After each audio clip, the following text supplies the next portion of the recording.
Steve Judd. My name is Sue Brayne. And today we're going to be talking about money, but also I think how it affects our worthiness and if we feel that we're deserving of money or not deserving of money, or how money plays out in the chart. How do we relate to it? And I'll be upfront, this is inspired by a very, really helpful and useful and informative workshop that I went on with Carol Taylor. She did a masterclass on money. And I just thought it would be a wonderful thing to introduce here as part of our Steve Judd, because Steve knows a lot about money. And his history with money is very interesting.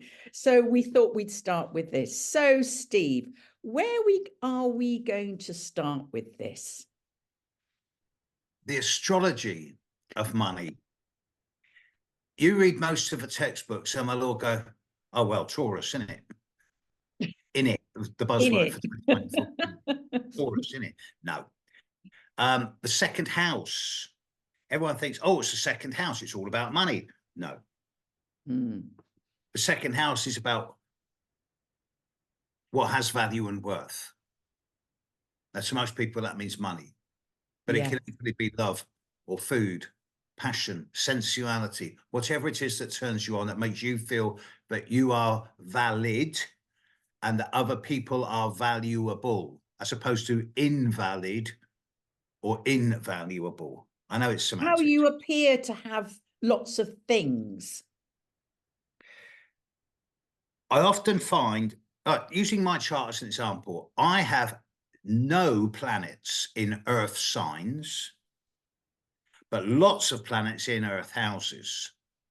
So the outside world sees me as someone who's very grounded, down to earth, practical, and probably quite good with money. Those who know me well know that I was in debt to the tax service of Britain, the Inland Revenue, HMRC, for about 40 years. And in the last few weeks, I've finally cleared my debt. And for the first time since I was in my early 20s, I now owe a tax man nothing. Until the corporation tax bill comes in next month. But, you know, but it's... most people look at the second house and see it as the area of value systems. But the second house is about personal value systems. It's about your money. It's the money in your bank account, in your purse, in your pocket that you... Your income, isn't it? That's it. That I look at it is how you earn your income. But there's also the eighth house, which is other people's money. This is where you get taxes and mortgage and inheritance and sponsorship and funding and bank and business loans and bank loans and any type of external financial input into your life. So the second and the eighth house are obvious areas, but then there's subsidiary areas. Like if you've got a job, if you're working, then it's the 10th house, and that's what earns money. If you've got a packed fourth house, and you're probably going to make a good real estate agent and make money out of property. Yeah, Jupiter in the fourth, eh? Yeah. Yeah. But then there's certain planets that are associated with money. In fact, it's easiest to say which planets aren't associated with money. I mean, Mars isn't, and Uranus and Neptune and Pluto aren't really. They define characteristics that you use to make money, if that's what turns you on. But Jupiter and Saturn, definitely the planets of business. And the fact that, you know, in this last few days, we've had the Jupiter-Saturn sextile exact. We've had a lovely Sun-Mercury conjunction with Saturn in the last couple of days, all sextile Jupiter. And I noticed this last night because I started my beginner's course last night on that aspect. It all happens to be making lovely trines and sextiles to my sun, which is pure coincidence. I never planned it, it just happened. And I just thought this is a classic example of if you're doing things for the right reason, then the money will flow. And also, I think it's if you feel worthy of it, I think there really does, that comes in. Am I worthy to have abundance in my life? And a lot of us are really restricted around that. Well, a lot of people are scared of getting too woo-woo about it. And also a lot of people do have deep underlying issues like I'm not good enough, I don't deserve. Yes. It seems to me that the opposite side of the same coin of that is the seemingly insidious attempts by everyone to make everything and everyone more and more greedy. Greed is such an avarice. It is such a horrible thing. Yeah. When you're greedy, you can never have enough. No matter how much you've got, it's never going to be enough, whether it's money or food or love. Yeah, or And relationships, sex, whatever it is, it's yeah, never enough. and greed is the dark shadow of Yeah. money. Do you think Saturn plays an important part in that particular thing, or would you say that's more of a Jupiter thing, an afflicted Jupiter that wants, expands, and then it just kind of it can never have enough to satisfy There, it. there are certain aspects that denote that one can never have enough, no matter what it is. And often that's associated with, I can never be loved enough. Oh, where's the Yeah. chocolate? Where's the sugar? Hence diabetes, for example. And it's the same with money. I can never have enough. So you end up saving everything and eventually you become rich and very, very lonely. And I say to people at the end of the day, look, you can struggle all your life to be wealthy, but you're only going to end up being the richest corpse in the graveyard. Can't take it with you. So you might as well have fun with it and Yeah. use it while you've got it. But And of it's course, you want to leave it to your kids, but you're also entitled to pamper yourself and do good things for yourself, yeah, as well as using yeah. it to improve the lives of people around you and the world around you. Because that gives you meaning and purpose, and that's abundance, isn't it? That's what makes you feel happy, whatever happiness is, Yes. or I feel like I'm contributing something worthwhile here. And again, Yes. it goes back to worthiness, doesn't it? Yes, it did. And it does seem that, it's easy for people to be watching this and going, yeah, but they're talking in hypotheticals. Actually, no. Just in this last year, maybe year and a half, I'm seeing through the lens of all my different clients, there's something called RAOK, random acts of kindness. And what's happened recently is that 3 or 4 of my clients have turned around and said, Steve, you're doing a great job. Here's £500. Or in one case, here's £1,000. Wow. It's like, I don't want it. I haven't earned it. I only want money that I've earned, that I feel that I can accept because I've given money back. And they said, well, use it for good things then. So I've been able to do readings for people who don't have any money, or I've been able to give students bursaries on the teaching because they can't afford it. Yeah. And that to me is a good way of, it's the money flows. Yes. Like energy, it flows. And if it stops flowing, it stagnates. I think it's it's the cycle of giving and receiving, isn't it? Giving out. If you're constantly giving out and you're not receiving, you get exhausted and resentful. If you're constantly receiving, then you sort of sit on this sort of pile of, I don't know what it is, but it's a tight feeling. So the whole Yeah. concept for me about wealth is about giving and receiving in equal quantities. And that's being of service as well, isn't it? Yeah, yeah. And sometimes the more you've got, the more worried you are about losing it. Oh, good Lord, yes. I think that's so. Should we talk about the practicalities, the sort of the astrological technicalities that when we've got let's say let's take the second house. Let's say we've got Saturn in the second house. Now Saturn is That's me. renowned as you've got it in the second house. And I got the only retrogrades in my chart are both in the second house, Saturn and Neptune. Big lessons then Oh, about value. I've always been in debt. I've always struggled for money. And it's only when I went, you know what, I don't give a damn anymore. But it started coming in. I've Wow. only, I've only started, people think astrologers are rich. Ha. I wouldn't say Um, that. I only started making money in the last 2 or 3 years properly. And it's taken me 40 years to get there. And I wouldn't recommend anyone else to do it that way, but No. I feel I'm now happy with what I'm doing. And yeah, you have to learn that what is it that really is of value and worth when you've got stuff in Yes. the second house. And if it is just greed based on I want more because that'll make me feel safe and secure, Yeah. you're never going to feel safe and secure. Yeah, isn't that interesting? I've got Capricorn on my second, on the cusp of my second house. So it is ruled by Saturn.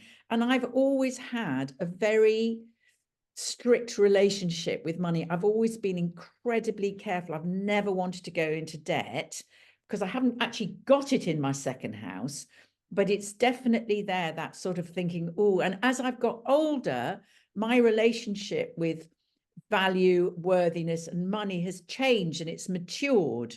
And I'm much more responsible with it now. And I just wondered if that's what's happening for you as well.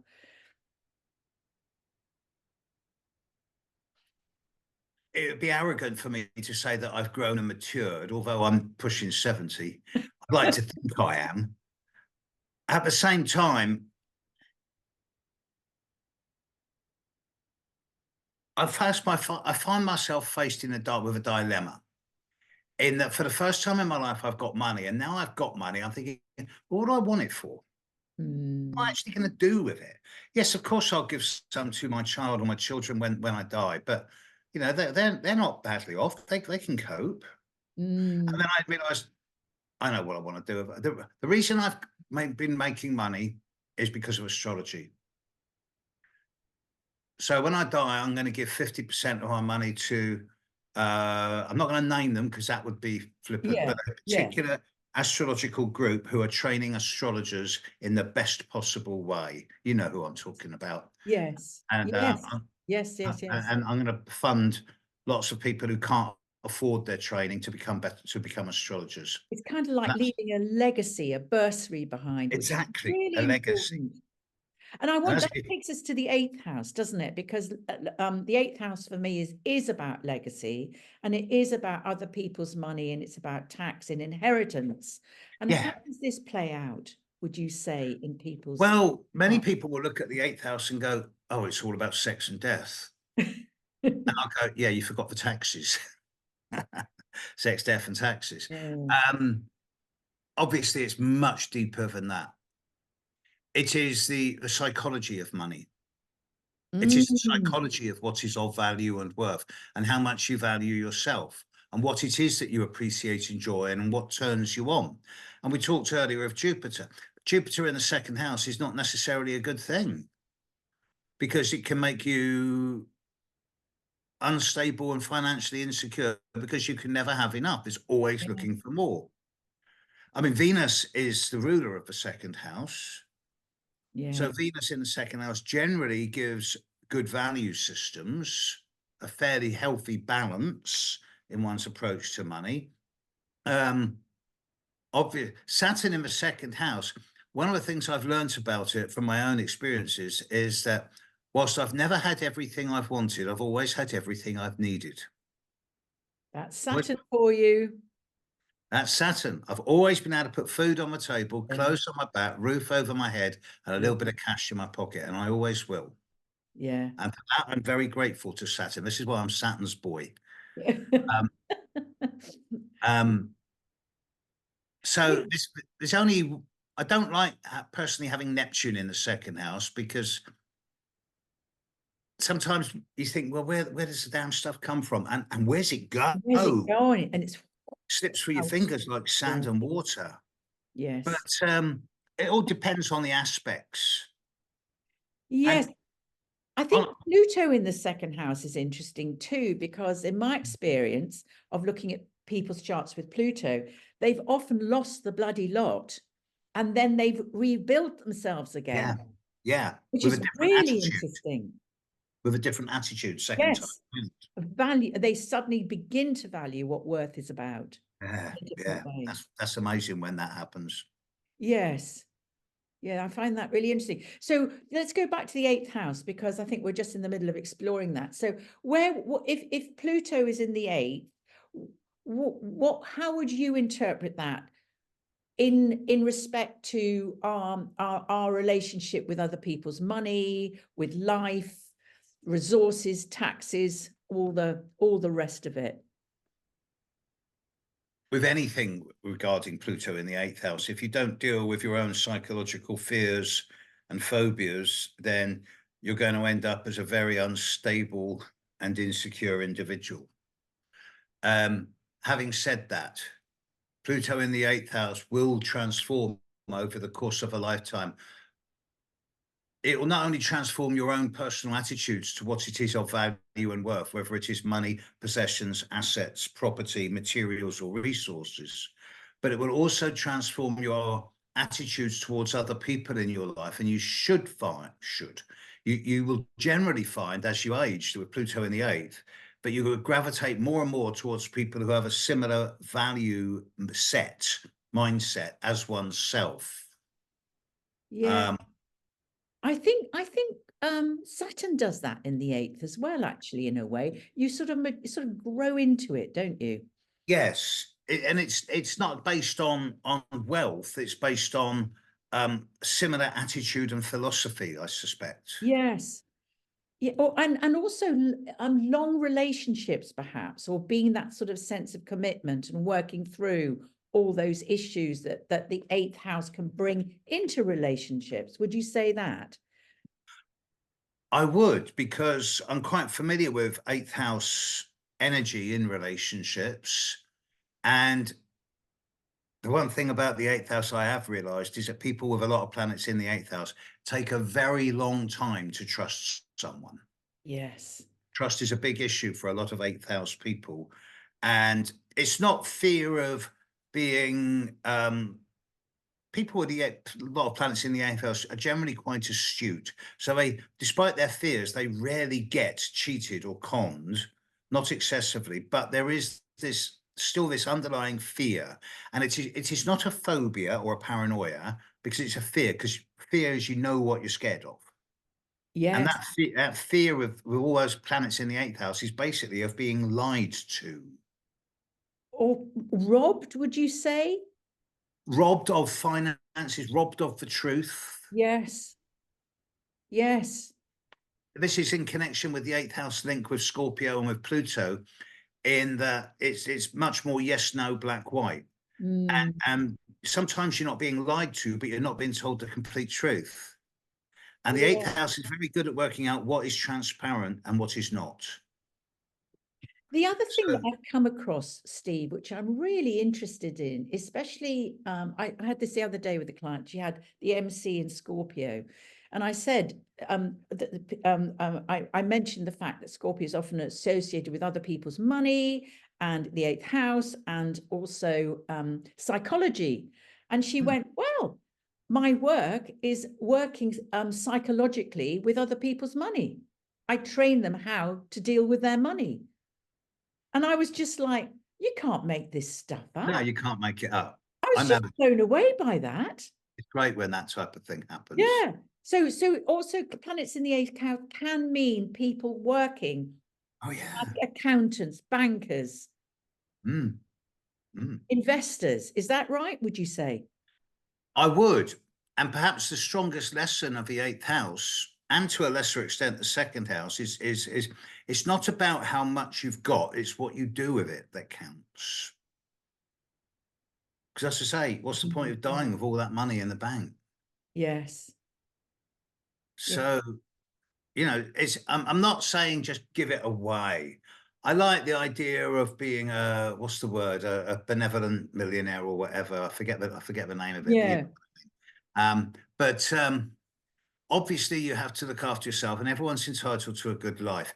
And of course, with the 8th house, you're also entitled to a good death, but that's another matter. Yes. Um, Yes. and but at the same time, what goes around comes around. Spread it around. Yeah. There's no point in being tight, because then you get into that mindset, and it becomes pervasive amongst all the people around you. And that's how religions are founded, based on greed and power. And we keep what is ours. Yeah. It is about, I mean, if you think about the 2nd house being ruled by Venus, and Venus is about the heart and generosity and creativity. And if you're closing that down and stamping on it, then a whole raft of your life is not going to be firing up. This is true. But I think it would also be helpful here to actually step away from the altruism of money for a little bit and look at it from a more pragmatic perspective, because a lot of people are going to be looking in this and going, yes, this is all very well, but how do I make some money? And there are certain, I know that when I'm dealing with a client, I will say once every 12 years, I'll go, Jupiter's about to move into your second house for a year. So this doesn't mean that you're going to make lots of money. It does mean you're going to see the opportunity to make Yes. lots of money. And if you take it, you'll thrive. So Jupiter passing through a second house is normally a good sign. I would anticipate a good 5 to 10% increase over a year with that. And the transits of Mars,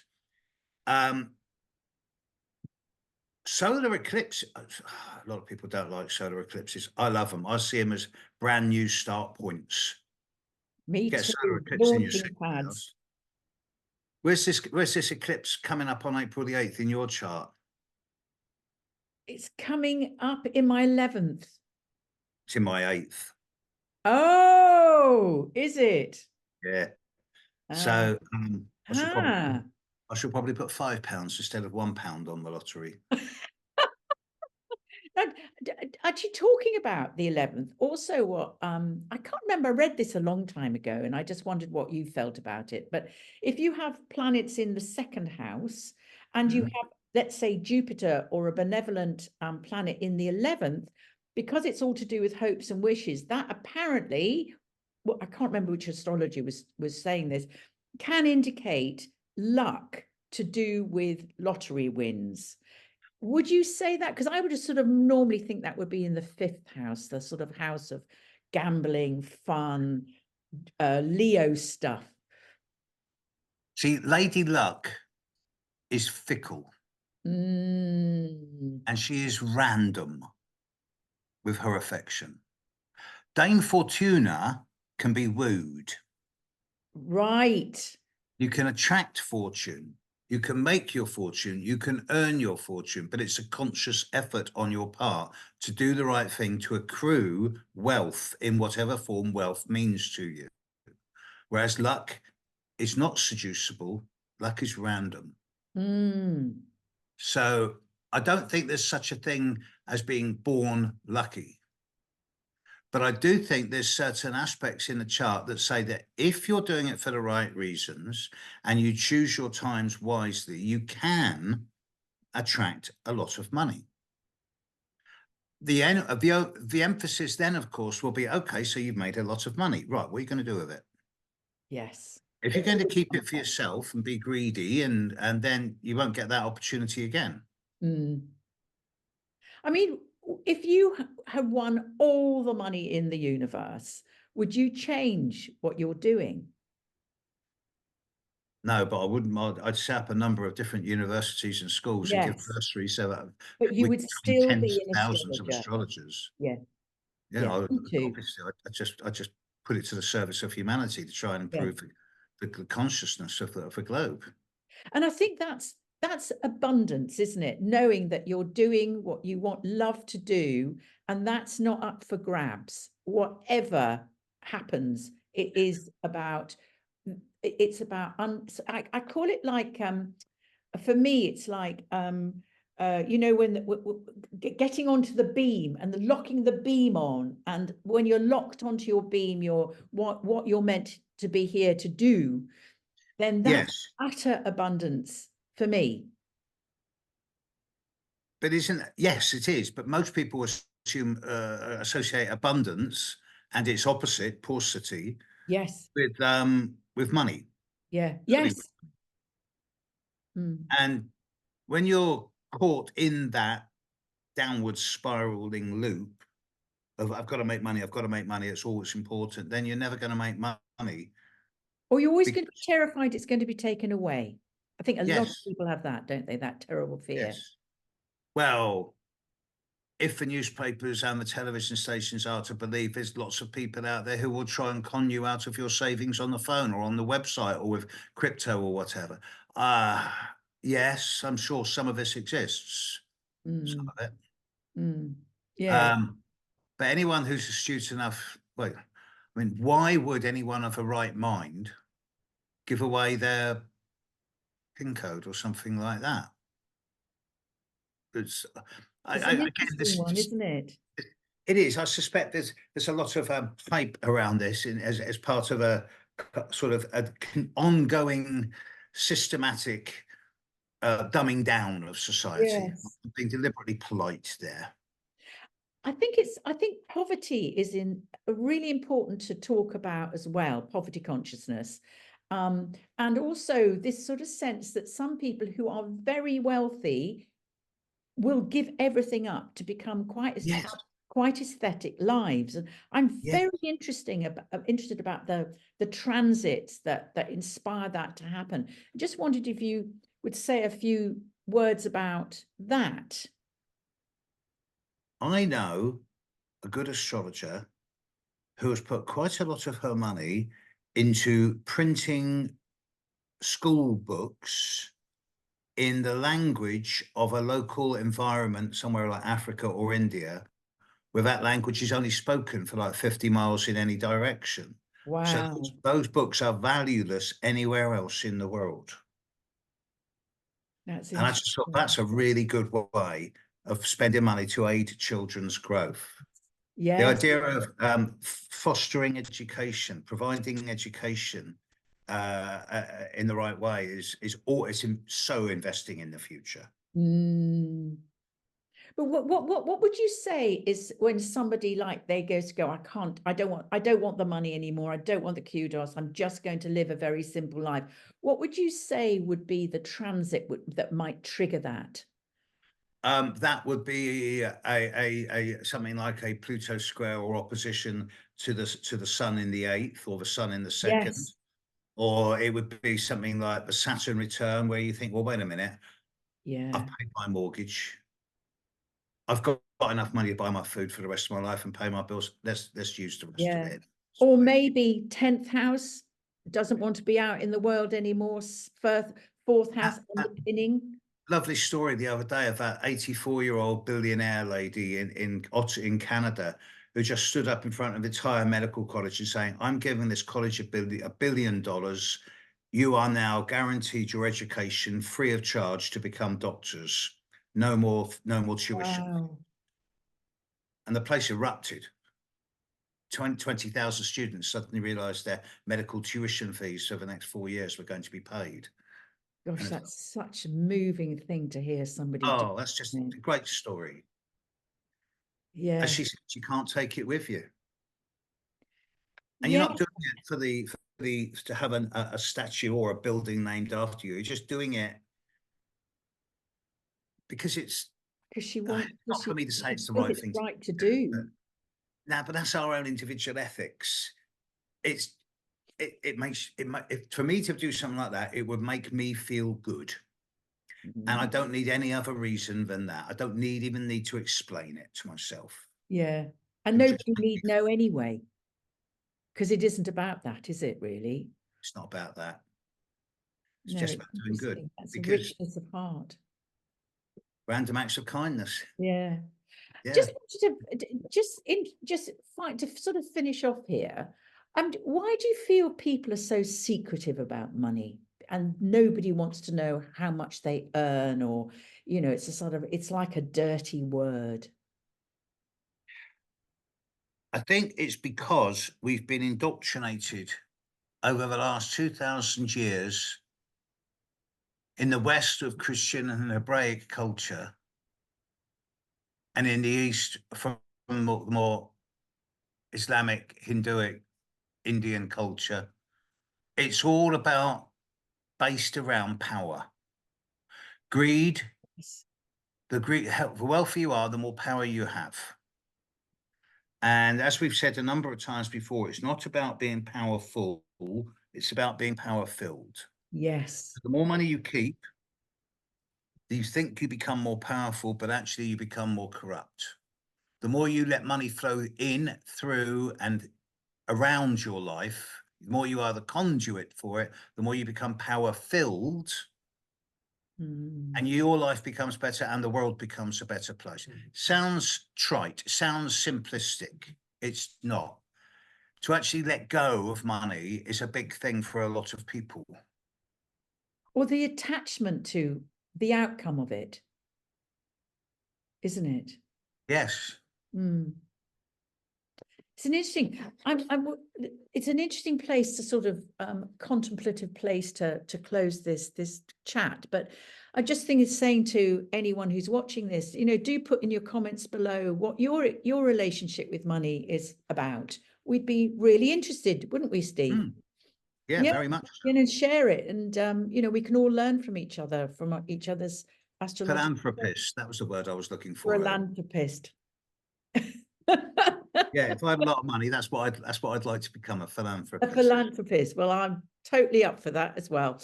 Yeah, Well, thanks so much. I've thoroughly enjoyed this conversation again. Yeah, again.